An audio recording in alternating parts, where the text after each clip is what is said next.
ओम नमः शिवाय। हर हर महादेव। शिव पार्वती की जय। आप सभी भक्तों को श्रावण मास के प्रथम सोमवार की हार्दिक शुभकामनाएं। आप सभी भक्तों का हमारे चैनल में बहुत बहुत स्वागत है। भक्तों, आज है श्रावण मास का प्रथम सोमवार। तो आज अगर आपने व्रत धारण किया है और व्रत नहीं भी धारण किया है तो भी सोमवार की इस व्रत कथा का श्रवण अवश्य करना चाहिए। इसके श्रवण करने मात्र से ही सभी मनोकामनाएं पूर्ण हो जाती हैं, संतान की आयु लंबी होती है और समस्त इच्छाएं मन की भगवान शिव अवश्य पूरा करते हैं।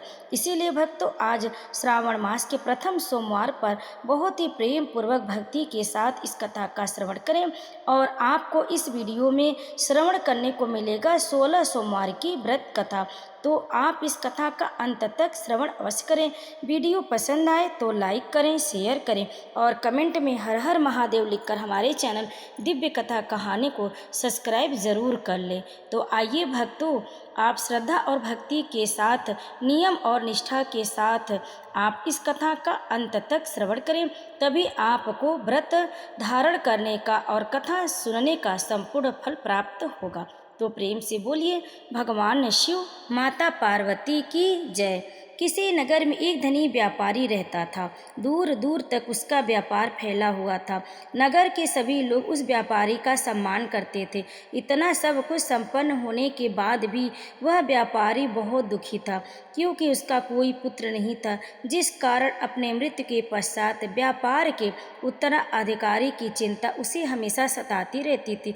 पुत्र प्राप्ति की इच्छा से व्यापारी प्रत्येक सोमवार भगवान शिव की व्रत पूजा किया करता था और शाम के समय शिव मंदिर में जाकर शिव जी के सामने घी का दीपक जलाया करता था।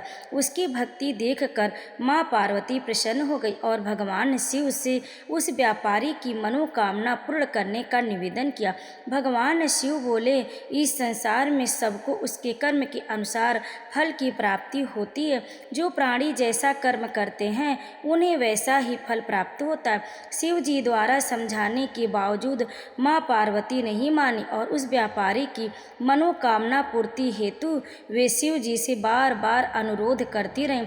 अंततः माता के आग्रह को देखकर भगवान भोलेनाथ को उस व्यापारी को पुत्र प्राप्ति का वरदान देना पड़ा। वरदान देने के पश्चात भोलेनाथ माँ पार्वती से बोले, आपके आग्रह पर मैंने पुत्र प्राप्ति का वरदान तो दे दिया, परंतु इसका यह पुत्र 16 वर्ष से अधिक समय तक जीवित नहीं रहेगा। उसी रात भगवान शिव उस व्यापारी के स्वप्न में आए और उसे पुत्र प्राप्ति का वरदान दिया और उसके पुत्र के 16 वर्ष तक जीवित रहने की भी बात बताई। भगवान के वरदान से व्यापारी को खुशी तो हुई, लेकिन पुत्र की अल्पायु की चिंता ने उस खुशी को नष्ट कर दिया। व्यापारी पहले की तरह सोमवार के व्रत करता रहा, भगवान शिव की विधिवत पूजा करता रहा। कुछ महीनों के बाद उसके घर एक अति सुंदर बालक ने जन्म लिया और घर में खुशियां ही खुशियां छा गई। बहुत धूमधाम से पुत्र जन्म का समारोह भी मनाया गया, परंतु व्यापारी को पुत्र जन्म की अधिक खुशी नहीं हुई, क्योंकि उसे पुत्र की अल्प आयु के रहस्य का पता था। जब पुत्र 12 वर्ष का हुआ तो व्यापारी ने उसे उसके मामा के साथ पढ़ने के लिए वाराणसी भेज दिया। लड़का अपने मामा के साथ शिक्षा प्राप्ति हेतु चल दिया।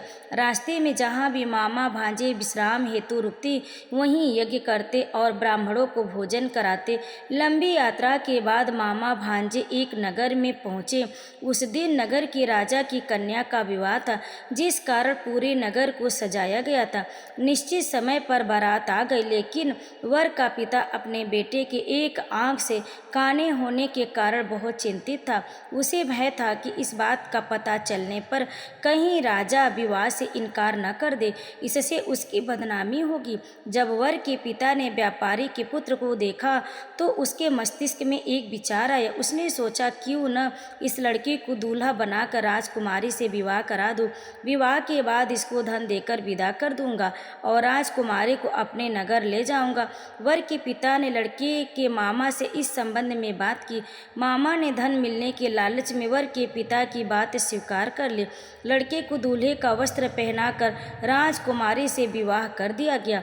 राजा ने बहुत सारा धन देकर राजकुमारी को विदा विदा किया। शादी के बाद लड़का जब राजकुमारी के साथ लौट रहा था तो वह सच छिपा न सका और उसने राजकुमारी की ओढ़नी पर लिख दिया, राजकुमारी, तुम्हारा विवाह मेरे साथ हुआ था। मैं तो वाराणसी पढ़ने के लिए जा रहा हूँ और अब तुझे जिस नवयुवक की पत्नी बनना पड़ेगा वह कान्हा है। जब राजकुमारी ने अपनी ओढ़नी पर लिखा हुआ पढ़ा तो उसने काने लड़के के साथ जाने से इनकार कर दिया। राजा को जब यह सब बातें पता लगी तो उसने राजकुमारी को महल में ही रख लिया। उधर लड़का अपने मामा के साथ वाराणसी पहुंच गया और गुरुकुल में पढ़ना शुरू कर दिया। जब उसकी आयु 16 वर्ष की हुई तो उसने यज्ञ किया। यज्ञ की समाप्ति पर ब्राह्मणों को भोजन कराया और खूब अन्न वस्त्र दान किए। रात को वह अपने शयन कक्ष में सो गया। शिव के वरदान के अनुसार शयनावस्था में ही उसके प्राण पखेरु उड़ गए। सूर्योदय होने पर मामा मृत भांजे को देखकर रोने पीटने लगा। तब आसपास के लोग भी एकत्र होकर दुख प्रकट करने लगे। लड़के के मामा के रोने और विलाप करने के स्वर समीप से गुजरते हुए भगवान शिव और माता पार्वती ने भी सुने।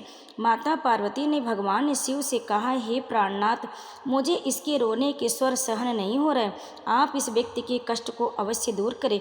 भगवान शिव ने माता पार्वती के साथ अदृश्य रूप में समीप जाकर देखा तो भोलेनाथ माता पार्वती से बोले, यह तो उसी व्यापारी का पुत्र है जिसे मैंने 16 वर्ष की आयु का वरदान दिया था, इसकी आयु पूरी हो गई है। माँ पार्वती ने फिर भगवान शिव से निवेदन कर उस बालक को जीवन देने का आग्रह किया। माता पार्वती के आग्रह पर भगवान शिव ने उस लड़के को जीवित होने का वरदान दिया। कुछ ही पल में वह जीवित होकर उठ बैठा। शिक्षा समाप्त करके लड़का मामा के साथ अपने नगर की ओर चल दिया। दोनों चलते हुए उसी नगर में पहुँचे जहाँ उसका विवाह हुआ था। उस नगर में भी यज्ञ का आयोजन किया। समीप से गुजरते हुए नगर के राजा ने यज्ञ का आयोजन देखा और उसने तुरंत ही लड़की और उसके मामा को पहचान लिया। यज्ञ के समाप्त होने पर राजा मामा और लड़के को महल में ले गए और कुछ दिन उन्हें महल में रखकर बहुत सा धन वस्त्र आदि देकर राजकुमारी के साथ विदा कर दिया। इधर भूखे प्यासे रहकर व्यापारी और उसकी पत्नी बेटे की प्रतीक्षा कर रहे थे।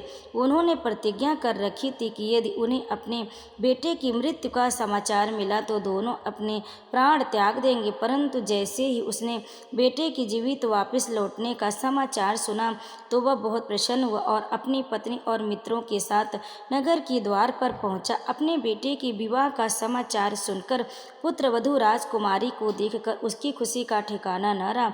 उसी रात भगवान शिव ने व्यापारी के स्वप्न में आकर कहा, हे श्रेष्ठी, मैंने तेरे सोमवार के व्रत करने और व्रत कथा सुनने से प्रसन्न होकर तेरे पुत्र को लंबी आयु प्रदान की है। पुत्र की लंबी आयु जानकर व्यापारी बहुत प्रसन्न हुआ। शिव भक्त होने तथा सोमवार का व्रत करने से व्यापारी की सभी मनोकामनाएं पूर्ण हुई। इसी प्रकार जो भक्त सोमवार का व्रत विधिवत करते हैं और व्रत कथा का श्रवण करते हैं उनकी सभी इच्छाएं पूरी होती हैं। तो प्रेम से बोलिए भगवान शिव माता पार्वती की जय। भक्तों, अब आप श्रवण करिए 16 सोमवार की संपूर्ण व्रत कथा। एक समय की बात है, पार्वती जी के साथ भगवान शिव भ्रमण करते हुए धरती पर अमरावती नगरी में आए। वहाँ के राजा ने शिव जी का एक मंदिर बनवाया था जो कि बहुत भव्य और रमणीक था। शिव जी और माता पार्वती वहीं ठहर गए। एक दिन पार्वती जी ने शिव जी से बोली, नाथ आइए आज चौसर खेले। खेल शुरू हुआ। उसी समय पुजारी पूजा करने को आए। पार्वती जी ने पूछा, पुजारी जी बताइए जीत किसकी होगी? वह बोले, शंकर जी की। पर अंत में जीत पार्वती जी की हुई। पार्वती जी ने झूठी भविष्यवाणी करने के कारण पुजारी जी को कोढ़ी होने का श्राप दे दिया और वह कोढ़ी हो गए। कुछ समय के बाद उसी मंदिर में स्वर्ग से अप्सराएं पूजा करने के लिए आईं और पुजारी को देखकर उनसे कोढ़ी होने का कारण पूछा। उनके प्रश्नों का उत्तर देते हुए पुजारी जी ने सारी बात बताई। तब अप्सराओं ने उन्हें 16 सोमवार के व्रत के बारे में बताते हुए और महादेव से अपने कष्ट हरने के लिए प्रार्थना करने को कहा। पुजारी जी ने उत्सुकता से व्रत की विधि पूछी। अप्सरा बोली, बिना अन्न व जल ग्रहण किए सोमवार को व्रत करें और शाम की पूजा करने के बाद आधा सेर गेहूं के आटे का चूरमा तथा मिट्टी की 3 मूर्ति बनाएं और चंदन, चावल, घी, गुड़, दीप, बेलपत्र आदि से भोले बाबा की उपासना करें और पूजा करें। बाद में चूरमा भगवान शंकर को चढ़ाएं और फिर इस प्रसाद को 3 हिस्सों में बांटकर एक हिस्सा लोगों में बांटें, दूसरा गाय को खिलाएं और तीसरा हिस्सा स्वयं खाकर पानी पिए। इस विधि से 16 सोमवार करें और 17वें सोमवार को 5 सेर गेहूं के आटे की बाटी का चूरमा बनाकर भोग लगाकर बांट दे। फिर परिवार के साथ प्रसाद ग्रहण करें। ऐसा करने से शिव जी तुम्हारे मनोरथ पूर्ण करेंगे। यह कहकर अप्सरा स्वर्ग को चली गई। पुजारी जी यथा विधि व्रत कर पूजन करने लगे और रोग मुक्त हुए। कुछ दिन बाद शिव पार्वती दोबारा उस मंदिर में आए। पुजारी जी को कुशल पूर्वक देख पार्वती जी उनसे रोग मुक्त होने का कारण पूछा। तब पुजारी जी ने उनसे 16 सोमवार के व्रत की महिमा का वर्णन किया, जिसके बाद माता पार्वती ने भी यह व्रत किया और फल स्वरूप रूठे हुए कार्तिकेय जी माँ के आज्ञाकारी पुत्र हुए। इस पर कार्तिकेय जी ने भी माँ गौरी से पूछा कि क्या कारण है कि मेरा मन आपके चरणों में लगा, जिस पर उन्होंने अपने इस व्रत के बारे में बतलाया। तब गौरी पुत्र ने भी व्रत किया, जिसके फल स्वरूप उन्हें अपना बिछड़ा हुआ मित्र मिला। मित्र ने भी अचानक मिलने का कारण पूछा और फिर व्रत की विधि जानकर उसने भी विवाह की इच्छा से 16 सोमवार का व्रत किया। व्रत के फल स्वरूप वह विदेश गया। वहाँ राजा की कन्या का स्वयंवर था। उस राजा का प्रण था कि हथनी जिसको माला पहनाएगी उसी के साथ पुत्री का विवाह होगा। वह ब्राह्मण भी स्वयंवर देखने की इच्छा से एक ओर जा बैठा। हथनी ने माला उस ब्राह्मण कुमार को पहनाई। धूमधाम से विवाह हुआ। तत्पश्चात दोनों सुख से रहने लगे। एक दिन राजकन्या ने पूछा, नाथ, आपने कौन सा पुण्य या व्रत किया जिससे राजकुमारों को छोड़ हथनी ने आपका वरण किया? ब्राह्मण ने 16 सोमवार का व्रत विधिवत बताया। राज कन्या ने पुत्र प्राप्ति के लिए व्रत किया और सर्वगुण संपन्न पुत्र प्राप्त किया। बड़े होने पर पुत्र ने पूछा, माताजी, किस पुण्य से आपको मेरी प्राप्ति हुई? राजकन्या ने अपने पुत्र को भी शिव जी के इस व्रत के बारे में बतलाया। तब उसके पुत्र ने राज्य की कामना से 16 सोमवार व्रत किया। तभी राजा के दूतों ने आकर उसे राजकन्या के लिए वरण किया। इससे उसका विवाह संपन्न हुआ और राजा के दिवंगत होने पर ब्राह्मण राजकुमार को गद्दी मिली। फिर वह इस व्रत को करता रहा। एक दिन उस राजा ने अपनी पत्नी से पूजा सामग्री शिवालय में ले चलने को कहा, परंतु उसने दासियों द्वारा भिजवा दी और स्वयं नहीं गई।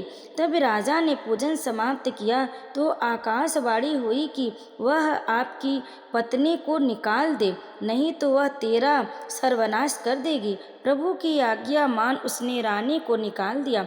रानी भाग्य को कोसती हुई और दुख से पीड़ित हुई नगर में एक बुढ़िया के पास गई। दीन देख कर बुढ़िया ने इसके सिर पर सूत की पोटली रख बाजार भेजा। रास्ते में आंधी आई, पोटली उड़ गई। बुढ़िया ने उसे फटकार कर भगा दिया। वहाँ से वह रानी तीली के यहाँ पहुँची तो सब बर्तन चटक गए। उसने भी निकाल दिया। पानी पीने नदी पर पहुँची तो नदी सूख गई। सरोवर पहुँची तो हाथ का स्पर्श होते ही जल में कीड़े पड़ गए। उसने उसी जल को पिया। आराम करने के लिए जिस पेड़ के नीचे जाती वह सूख जाता। वन और सरोवर की यह दशा देखकर ग्वाल इसे मंदिर के गोसाई के पास ले गए। सारी गाथा जानकर वह समझ गए कि यह कुलीन अबला आपत्ति की मारी है। वह धैर्य बंधाते हुए बोले, बेटी, तू मेरे यहाँ रह, किसी बात की चिंता मत कर। कर रानी आश्रम में रहने लगी। परंतु जिस वस्तु पर इसका हाथ पड़े उसी में कीड़े पड़ जाते। दुखी हो गोसाई जी ने पूछा, बेटी किस देव के अपराध से तेरी यह दशा हुई है? रानी ने बताया, मैंने पति आज्ञा का उल्लंघन किया और महादेव जी की पूजन में नहीं गई। तब गोसाई जी ने शिव जी से प्रार्थना की और बोले, बेटी तुम 16 सोमवार का व्रत करो। रानी ने विधिवत 16 सोमवार का व्रत पूर्ण किया। इसके प्रभाव से राजा को रानी की याद आई और दूतों को उसकी खोज करने भेजा। आश्रम में रानी को देखकर दूतों ने रानी का पता बताया। तब राजा ने जाकर गोसाई जी से कहा, महाराज यह मेरी पत्नी है। शिव जी के रुष्ट होने से मैंने इसका परित्याग किया था। अब भगवान शंकर की कृपा से ही इसे लेने आया हूँ। आप इसे जाने की आज्ञा दे। गोसाई जी की आज्ञा से राजा रानी नगर में आए। प्रजा उनके स्वागत में पूरे नगर को सजाया। बाजे बजने लगे, मंगल गीत गाए जाने लगे। इसी के साथ राजा शिव जी की कृपा से हर वर्ष 16 सोमवार व्रत को कर रानी के साथ आनंद से रहने लगा और अंत में शिवलोक को प्राप्त हुए। इसी प्रकार जो मनुष्य भक्ति से विधि पूर्वक 16 सोमवार व्रत करता है और कथा सुनता है, उसकी सभी मनोकामनाएं पूर्ण होती हैं और अंत में वह शिवलोक को प्राप्त होता है। तो प्रेम से बोलिए भगवान शिव माता पार्वती की जय। भक्तों, कथा को अंत तक श्रवण करने के लिए आप सभी भक्तों का बहुत बहुत धन्यवाद। अगर आपको हमारी कथा पसंद आई, वीडियो अच्छी लगी तो लाइक ज़रूर कर दें, शेयर कर दें अपने परिवारजनों में, मित्रजनों में और कमेंट में हर हर महादेव लिखकर हमारे चैनल दिव्य कथा कहानी को सब्सक्राइब ज़रूर कर लें। तो प्रेम से बोलिए भगवान शिव माता पार्वती की जय। हर हर महादेव।